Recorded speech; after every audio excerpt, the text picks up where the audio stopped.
I'm Bahia Ramos, Director of Arts at the Wallace Foundation, where our mission is to foster equitable improvements in learning and enrichment for young people and the arts for everyone. In all of our work, our goal is to generate benefits for the small number of organizations we can fund directly and for the field more broadly by developing and sharing credible, relevant knowledge. Today, we're going to explore what leaders of high-performing arts organizations of color see as the keys to their success, and what they have learned while navigating crises, including the pandemic. First, we'll hear from Dr. Zani Voss, Director of SMU Data Arts, one of the country's leading centers for arts research, with its emphasis on data-driven decision-making. She brings research expertise and experience as an arts administrator with a background in theater. Zani will share some key takeaways from The Alchemy of High-Performing Arts Organizations Part 2, a spotlight on organizations of color, which she co-authored with Dr. Glenn Voss. He's the research director at SMU, professor of marketing at Cox, and Zani's husband. Based on interviews with 21 arts leaders of organizations that have a proven record of high performance, the report is a follow-up to a 2020 study. Following the key takeaways, Zani will be joined by 3 leaders who participated in the study. Juan Diaz, the co-founder and executive director of Sones de Mexico Ensemble. Based in Chicago, the organization educates, preserves, and performs Mexican traditional and folk music, as well as dance. Their performances are for children and adults of all nationalities, physical abilities, and cultural and ethnic backgrounds. Antu Pham is the managing director of Theater Mu, located in St. Paul, Minnesota. The theater celebrates and empowers Asian Americans, and it is dedicated to producing works reflecting the arts, equity, and justice from the heart of the Asian American experience. And Blake Anthony Johnson, who is the Chief Executive Officer of the Chicago Sinfonietta. It was founded more than 30 years ago to address the disconnect between the lack of diversity in orchestras and the vibrant communities they perform for. Today, the organization remains dedicated to diversity, equity, and inclusion by creating community through bold symphonic experiences. During our conversation, your questions will be welcome at any time. Please type them in the Q&A box at the bottom of your screen and we'll respond to as many as possible toward the end of the discussion. Today's session is also being recorded and will be available at wallacefoundation.org. There you'll find today's presentation slides, links to this report, as well as past event recordings. You can also enable closed captioning by clicking on the CC button on the bottom of your screen. With that, I turn it over to Zani Voss to share some key findings from her report, The Alchemy of High-Performing Arts, Part 2. Zani, welcome. Thank you very much, Bahia. Thank you to the Wallace Foundation, to Antu, Juan, Blake Anthony, and all of the project participants whose wisdom is reflected in these findings, and all of you here for taking the time to learn more about this project. I want to start off just by saying, why a phase 2? This is the second phase of research into high-performing arts organizations, and why the focus on organizations of color. And now more than ever, it's important to understand the elements of successful strategies that fuel sustainability for arts and cultural organizations with a mission focused on primarily serving Black, Indigenous, Hispanic, and Latinx, Arab American, and Asian American communities. The pandemic, police brutality, racial injustice have all laid bare the inequities that these communities face. Likewise, research has shown that the field of nonprofit arts and culture itself has not been inclusive of communities of color. There remains a significant gap in racial representation between both the general arts workforce and arts audiences relative to the general population. And yet, there are organizations whose work is rooted in communities of color that receive far less support, recognition, and attention, both from funders and from society at large. And we're going to shine a light on what makes them high-performing today.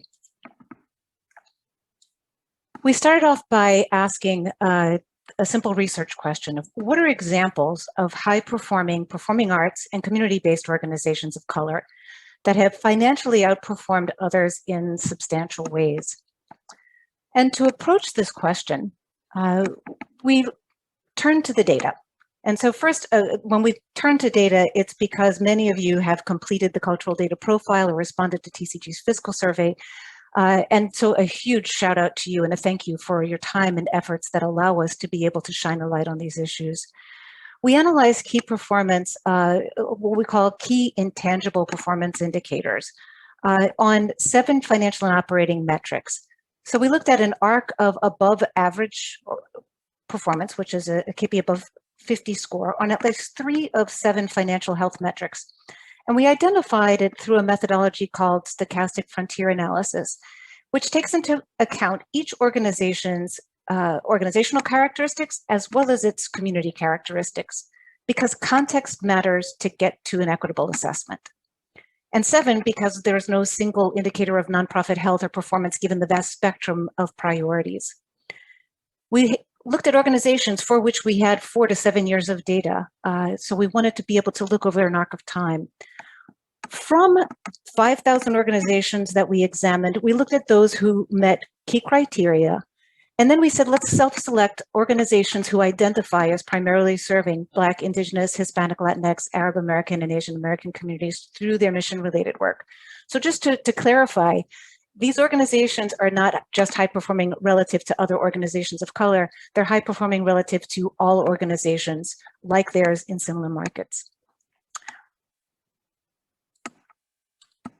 So who are the organizations? Here you're seeing kind of a spectrum of the arts and cultural sectors in the performing arts area: music, orchestra, dance, multidisciplinary performing arts, and theater.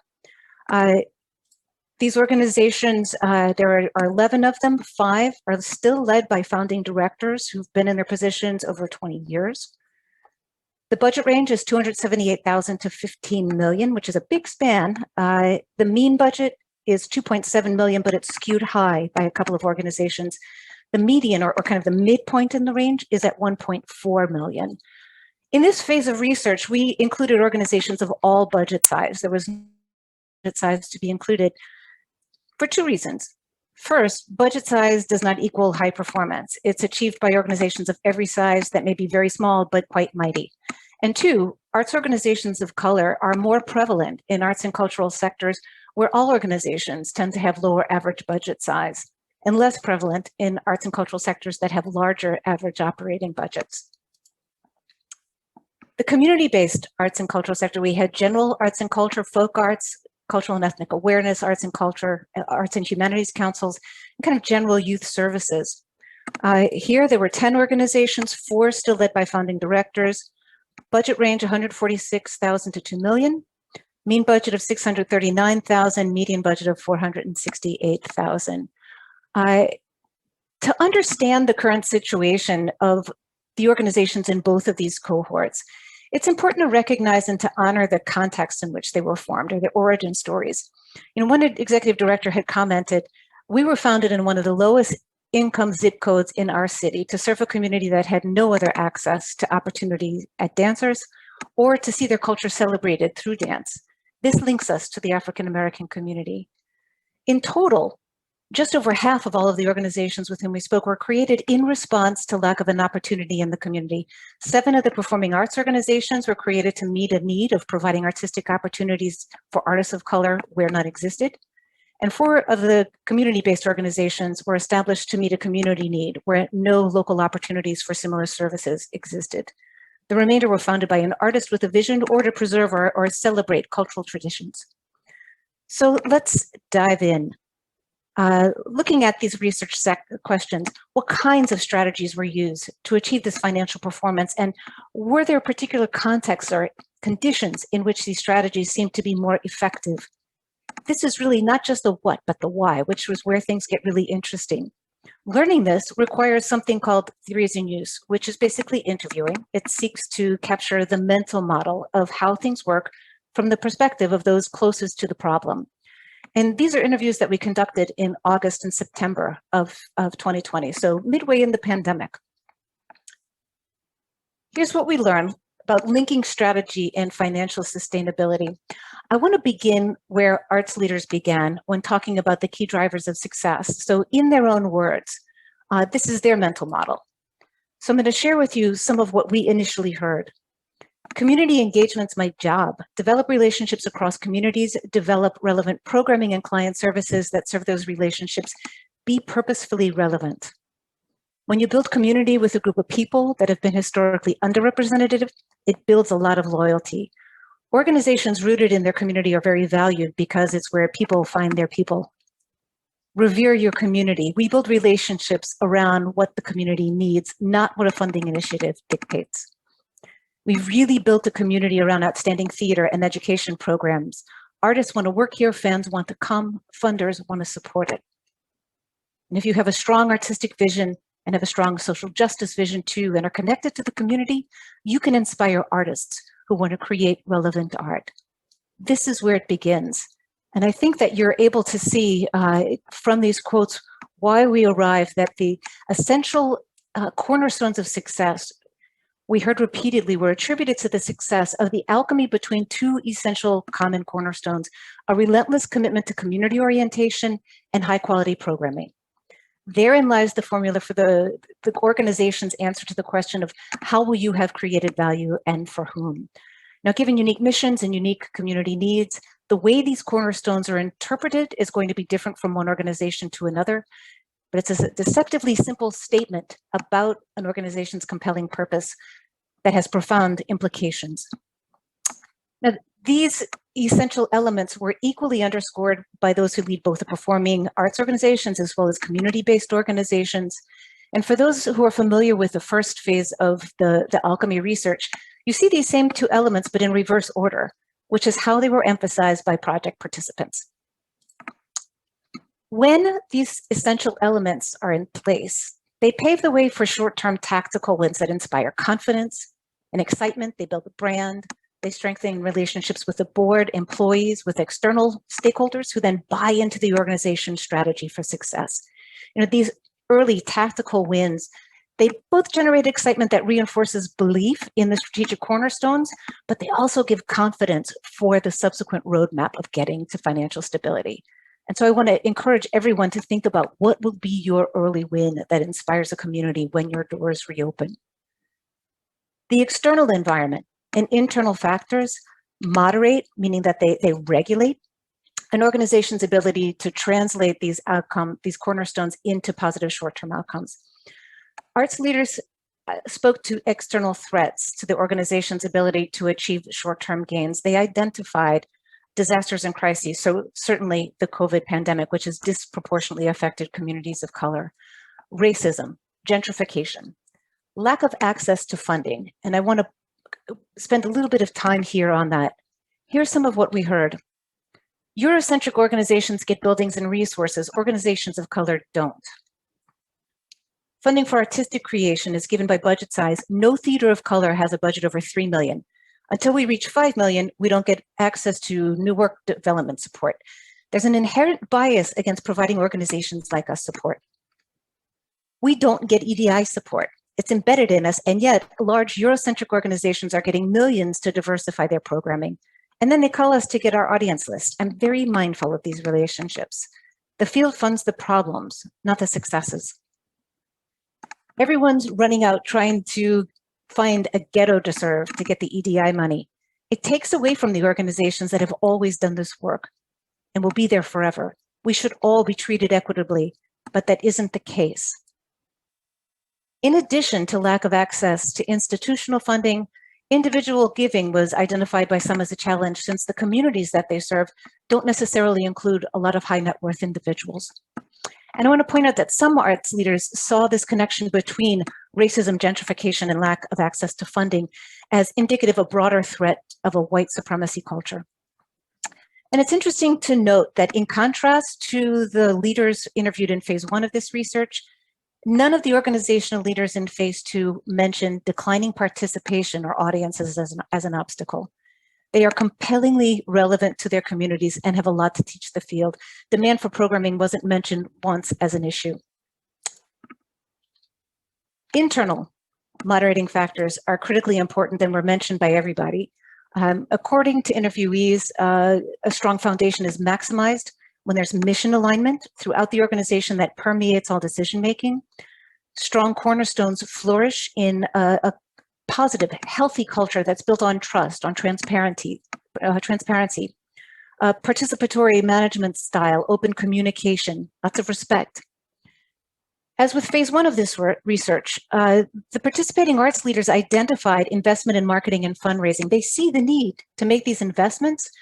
However, many also see their organizations as having insufficient resources to do so. In these cases, sufficient investment in marketing and fundraising is actually recognized as an internal challenge rather than an internal success factor for many of the organizations. And at the same time that high performance requires balancing an organization towards kind of that true north in mission alignment, balancing that with the ability to adapt as needed, so adaptive capacity. And we heard that this was critically important, particularly during the pandemic. And in a moment, when we talk to our guests about how they adapted, we'll hear about not only how they did it, but what drove their decision-making in that process. And then lastly, strategic plans are built on a multi-year horizon. In and of itself, envisioning the act of creating a roadmap to attaining or retaining financial stability can feed optimism. So these short-term, the signs that strategies getting traction, they feed the community orientation and the high-quality programming standards. They also lead to intermediate outcomes of deeper community and donor engagement, provided that the organization continues to invest in relationship building. These deeper relationships then lead to increased revenues from audiences and from funders, provided that the organization has access to two things. First, with respect to its mission focus, we understand that there are some organizations who serve through their mission-related work a community that doesn't have the means to increase its level of support. And secondly, the organization has perhaps some support from institutional funders, the support that allows them to be sustainable, but not enough of them in number or in quantity in terms of giving to be able to help them to grow. There are many of the organizations with whom we spoke who heard, yes, indeed, we are able to translate it into increased donor and financial participation. A lot of high net worth individuals in my city are donating to us annually now. That was the case when I got here. We built that slowly and steadily.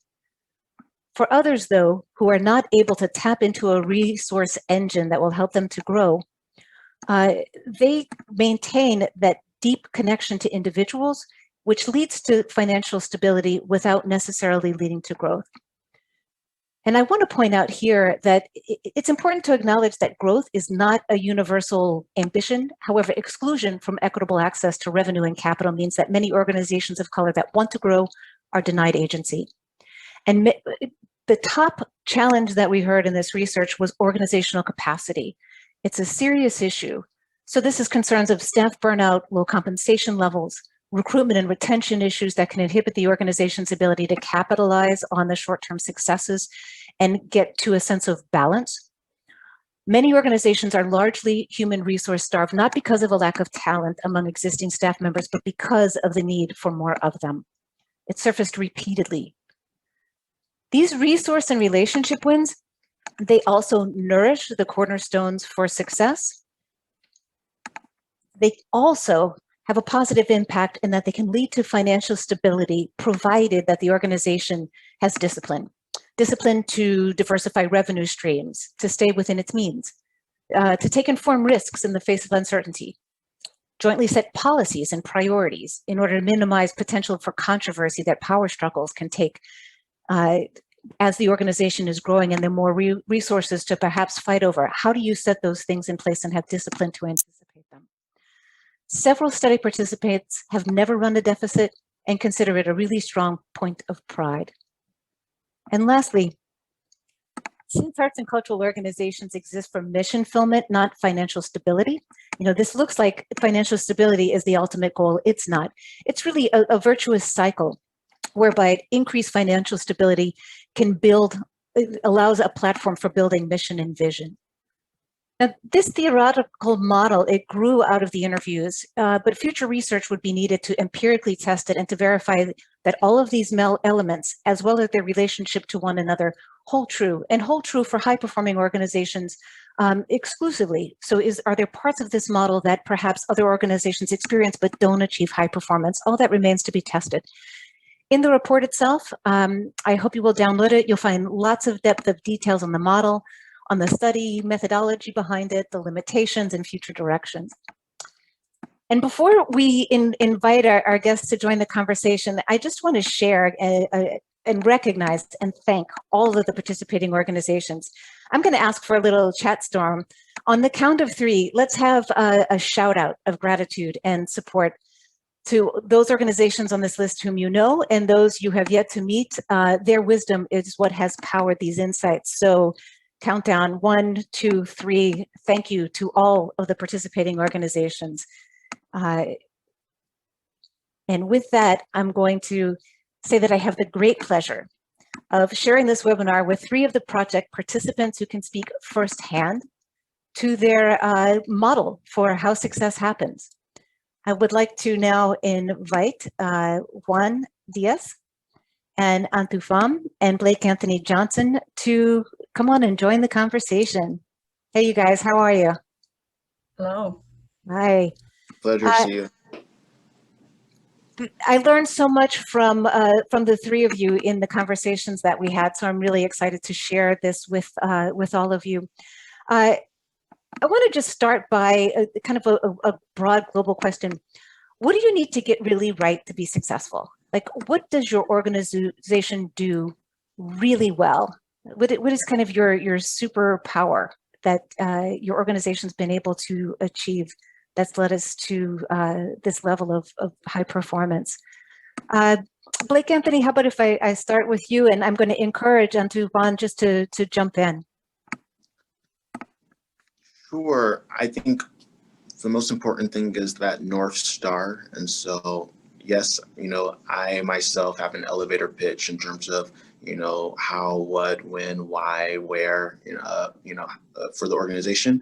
But what is really important and what I think makes us so successful is that same kind of elevator pitch is really in every single part of our institution. So whether that be a kid who's at a school that participates in our programming, or that be a board member or a staff member or a volunteer, everyone has that unifying thread throughout the organization in terms of, what are the kind of principles of why we're doing what we're doing, because everything else kind of sorts itself out if we can get that initial North Star set. Sure. I was going to say for Theater Move, when we founded, we founded with a dual purpose as a community organization and as well as a theater.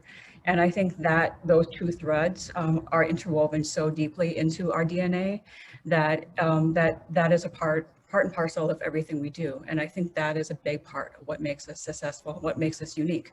So when this pandemic hit, there are moments, here in the Twin Cities, in Minneapolis, St. Paul, from everything from, the murder of George Floyd. Like one of the first things we did was, like, how do we go deeper into our community?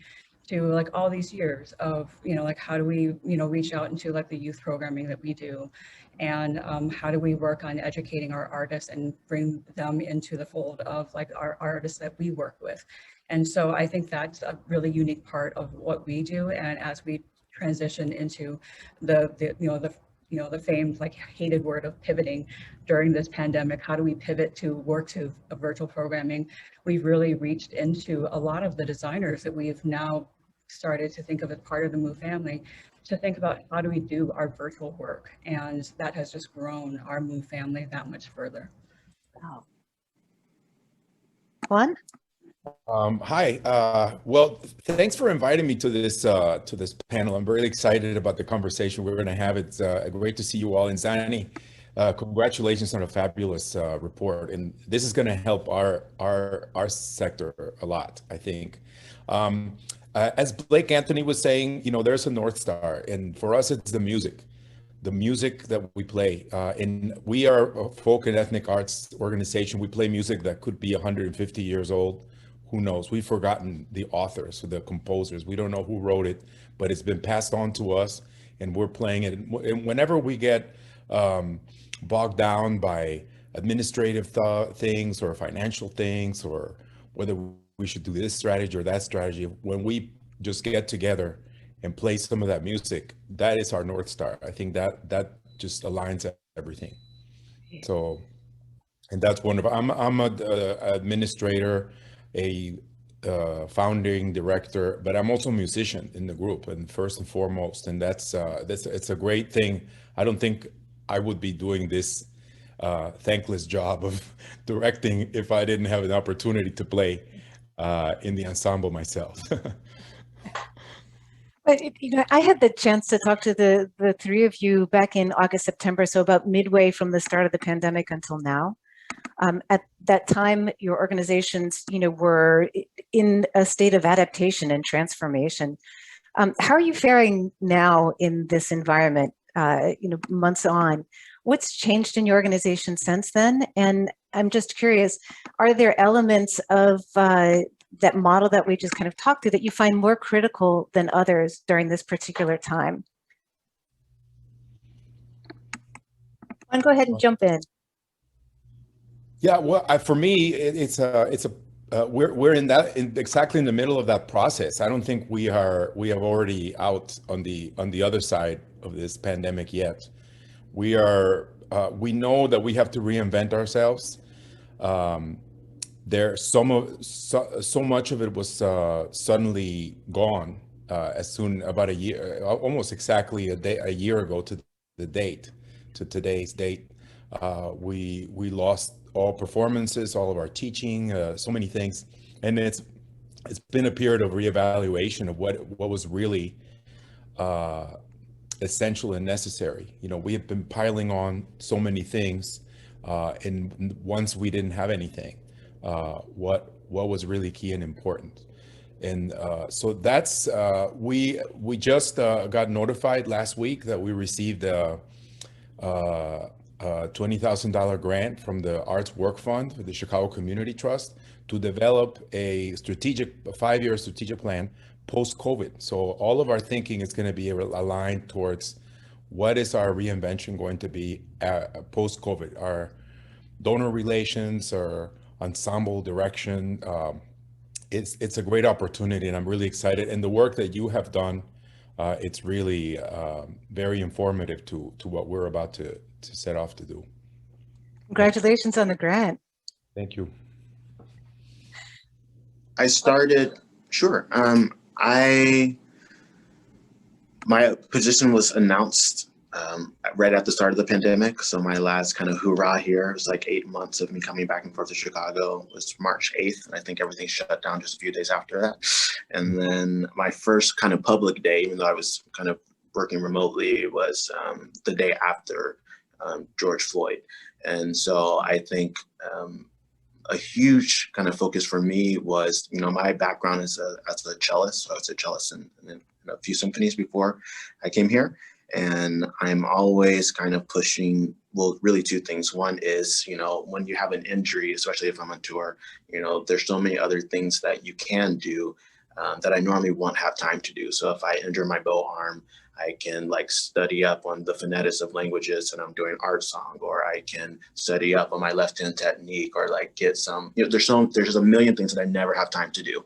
And so I really kind of use that strategy here with the organization in terms of, other than just doing business as usual, what can we do that, given that we have time that we will never get again, and time that's been forced on us, that will really set us up, 2 or 3 years post-COVID, that will say, man, we're so thankful that we did that. And so that has been 70% of our energy. I will say that ties into a bigger goal of mine in the sense that my institution has been so polite in many ways, I think, of thinking big and really taking risks. As a performer, I always tell people, especially for my students, if there is no risk in that performance, you did it wrong, because that's kind of an inherent part of being a performer, that you take chances, not because it's not the first time you've done something, it's data informed risk from what you've done in your practice room and what you've done with your instructors, but this idea that inherent risk is okay. And so kind of really thinking big of, okay, what name your dream kind of situation, best case scenario, and really trying to get that muscle kind of worked out hasn't been a big one. So I think when we talked initially, that culture wasn't yet here, especially during the pandemic. So my biggest thing was, let me show you how much we can do during the pandemic so people can get really excited. So what we do post-pandemic. So we started a new artist in residencies. We actually expanded our education programming. As people know, it was a good chance to kind of show people how you deal with so many different moving parts in terms of relationships, as our orchestra actually was doing concerts during the pandemic, which, if you can imagine, there are hundreds of pages of COVID policies and, engineers, but really showing people kind of flexing, actually what happens if you just tackle huge problems, because you can. So that's been a big thing, is really kind of focusing on the think big mentality, and larger than life ideas, and kind of taking it with a smile. And so I would say now, that culture is here. You can see the kind of that burning in everyone to really, take their shot. And I use my own life as an antidote for it, but I think now that is really something that is instilled in everyone. So it's very exciting. Very cool. So for both of your organizations, this sense of being able to pivot, to use Antu's overused word, the pivoting, the ability to start. So how else can we dream? This is where we are. What do we do now? How about for Theater Moo? With Theater Moo, it was interesting. We have planned transitions. So our theater had a strategic plan already, built in the year right before the pandemic, happened, and our artistic director was new. And then the pandemic happened, and within less than a week, because Lily had a background in theater production, we had our first virtual program within, I think, 3 to 6 days after the state of Minnesota shut down. And then, and I think I joked when we had talked earlier, I don't know whether it was Asian exceptionalism or what it was, but since March of last year, we have had over 40 virtual programs in that time frame, and we've just continued. And then I came from a background of finance and higher education, and I replaced our former managing director back in July, and you and I had talked in late summer, and it was just, it was a very interesting time to join and start a new career mid-stride. And we had, the month before I joined the team in July, we had replaced our development director. And now, we're fully staffed, but it was definitely one of those things where we look back upon this year, and we've done some amazing programs, because we definitely have looked at the programs, and we looked at the landscape of Twin Cities Theater, and we knew that because we had to cancel a number of our main stage productions, we knew that our artists were also out of work too, and we wanted to, as much as we could, make sure that we employed our artists, because if we did have working artists after this, we didn't have a theater. So as much as we could during our virtual programs, we wanted to make sure that we were hiring and working with our our equity artists, our stage manager, and other artists, our designers too. And I think I mentioned one of the programs which we were very excited about was, or at least I was very excited about, was our Shine a Light program. So we had a plan to collaborate with one of our local theaters, and that didn't happen because of the pandemic, but they luckily have this wonderful theater which is right on a large strip, and they have windows facing a busy street. So they allowed us to take over their windows, and we worked with a number of designers, a props designer, a costume designer, and a set designer, and they created window displays that pulled from Theater Moo productions. And then we had artists doing artist responses to these productions, and we hired a captioner, to audio describe what these window displays were, so that they were fully, accessible to our entire community. And then, so it was a fully immersive installation that we had there for a couple of weeks. And that was a way for us to hire a set and props designer, people who haven't necessarily been able to work during this time period, and just trying to figure out ways to continue doing our programming during this time. And I think for us, it was very important for us to continue to work with our local arts community. And then also, as we were doing our virtual programming with our virtual theater, it has allowed us to work with people from all different time zones in the United States, that in the past, it would have been, budgetarily restrictive for us, because to fly somebody and house them for the duration of rehearsals and the entire production, it's not something with our budget we couldn't have done. And this was a wonderful opportunity for us to expand our artist repertoire during this time period as well. So that is definitely something which during the pandemic, which we're still in, it's been really wonderful. And now looking back upon this last year, definitely in the 21 to 22 season, we've definitely said, that was great. We can't do that. We can't keep that pace up. So we are definitely in this period of, okay, let's take a breath. Let's really think and assess and look at what our priorities are, because I think as you've mentioned, growth isn't always growth. We're really blessed, and it's wonderful to have an audience all over the United States and some in Asia and other countries too. But how do we support and maintain our current, grantors, our corporate sponsors, and also our wonderful individual sponsors and people who have been with us through this entire pandemic, that have made us feel so supported, and all of our artists too during this process. That really calls to mind both so you talked a lot about the community orientation, that community, those relationships, those kinds of partnerships, getting you through this difficult time, or getting each other through the difficult time, but also, bringing up the idea of limited organizational capacity. So I know that as a field, we have a tendency to just keep wanting to add and add and add programs. This has been kind of a revolutionary moment to say, do we need all of those? And so I know that as you're changing programming and changing, what is like the driving force that is the key decision factor when you're deciding what to keep and what to get rid of? I will tell you in a bit, because we are working on having that meeting. Yeah. Yeah. I'm sorry. Go ahead, Blake. No, go ahead, please. Go ahead. Well, capacity is a big thing on my mind. And one thing, I'm the only staff member on this organization. Administratively speaking. So as we've added more programs, as we've diversified, and I told you in our conversations that one of our strategies for survival, even pre-pandemic for years, has been to diversify from the performing ensemble to an educational wing, to outreach, to developing media, content, website content, etc., so that we could stand on more than one leg. If any of these areas failed, our organization would survive.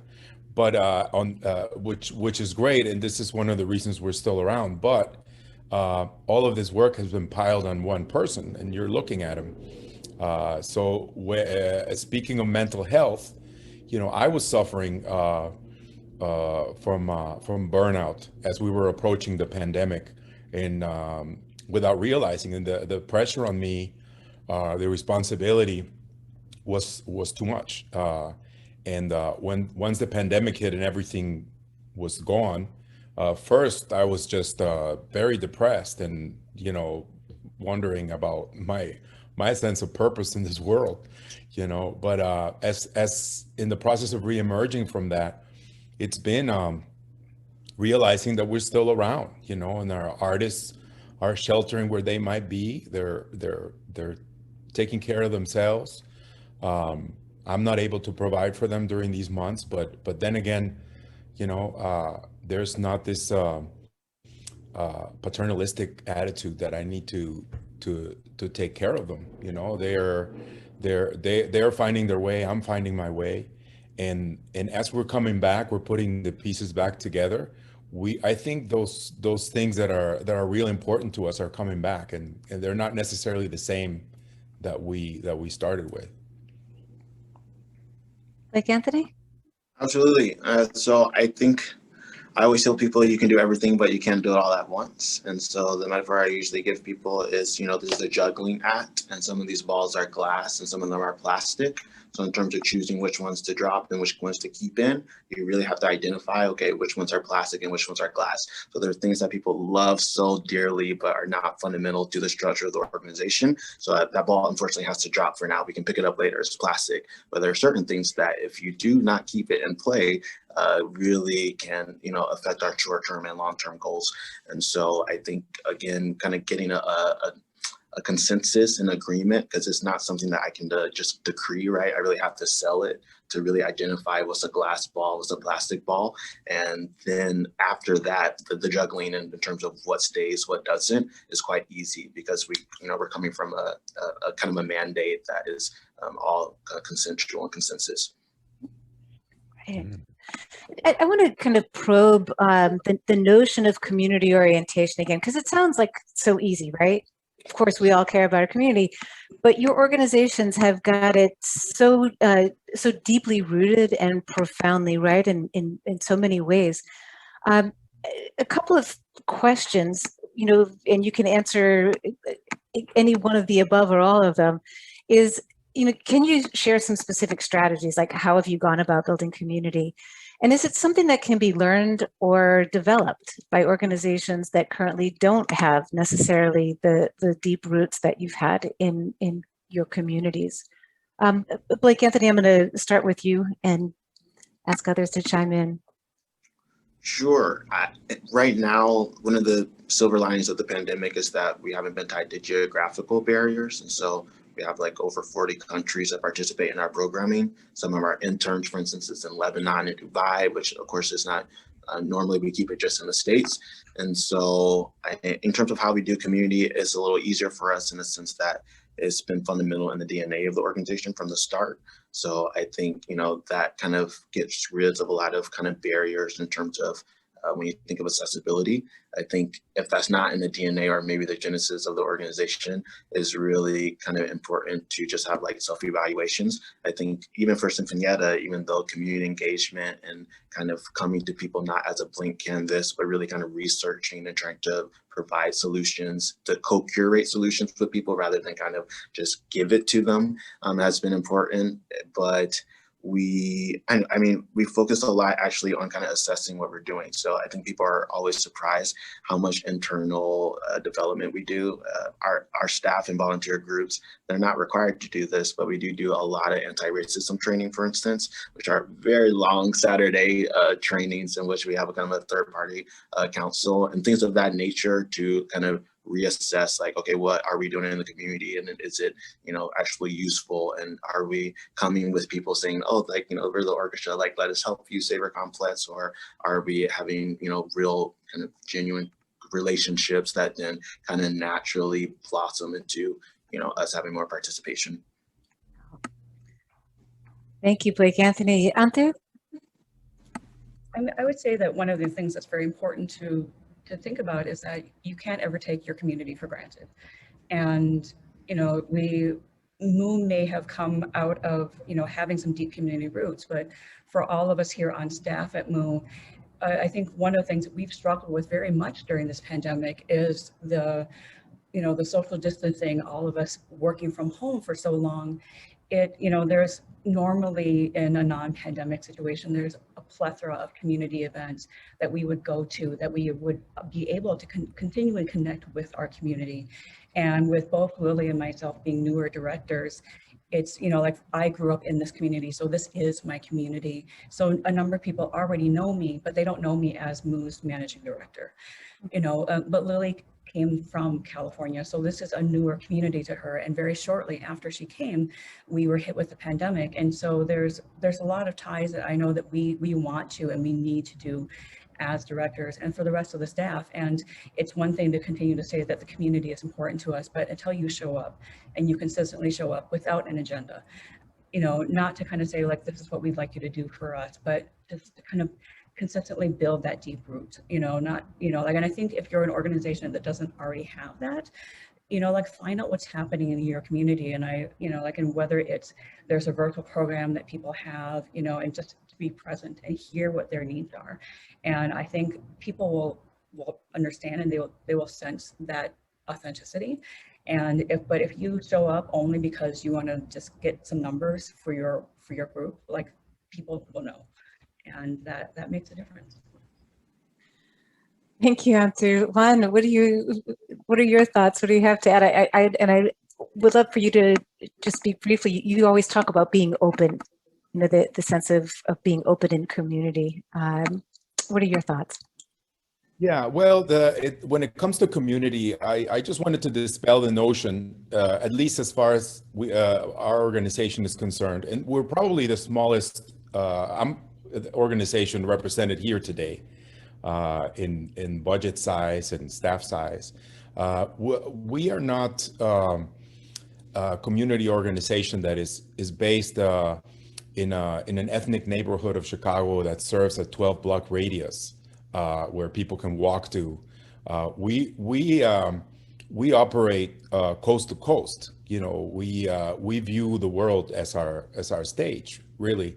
We do represent a very narrow niche in terms of the artistic product that we focus on, which is Mexican son. It's a family of musical styles from different rural regions of Mexico that even most Mexican people are not fully familiar with. But we consider, of course, our Mexican Americans as one of our audiences, but we don't stop there. We feel that the entire country deserves to know this music that is beautiful. We do a lot of collaborations with other artists. We think about common denominators with African Americans, with Asian Americans in our community, and we've done recordings with the Chicago Sinfonietta. We've played and recorded with them, with the Yellow River Ensemble, with a Chinese Mexican Silk Road project that we did together. And those things have really expanded our organization. So our community, when I was speaking about diversity before, it's not just diversity of programs. Our audience needs to be very diverse. And we encourage our Mexican community to do the same. We don't want our people to ghettoize themselves and stay in their neighborhoods. We want them to feel safe integrating into a wider American community without fear that they will lose their traditions and their ways.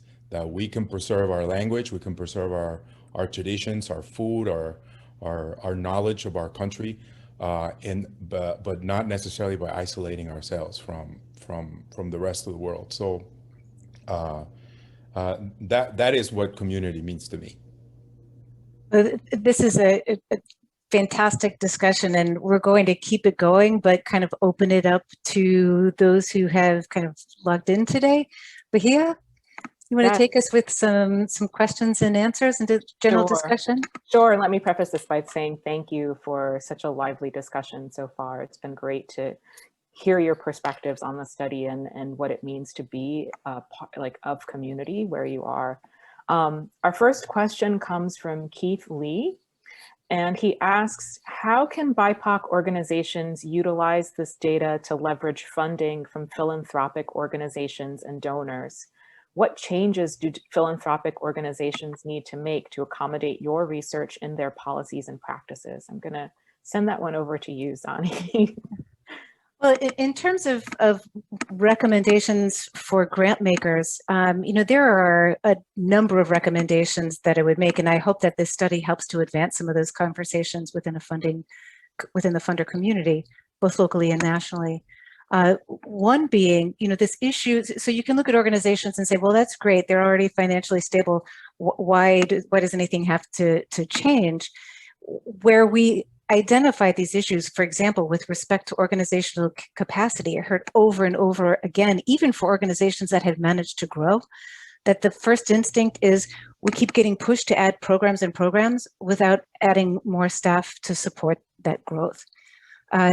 So for funders to consider, especially for organizations of color, to consider providing funding that helps to invest in greater organizational capacity in the marketing staff, the fundraising staff, to make it dependent on what the organization itself says that it needs in order, Juan was just talking about his multi-year plan, allow the organizations to be able to articulate their own plans for uniquely how are they going to emerge from this and what their needs are, rather than coming to the table with kind of a preordained solution to what all organizations need.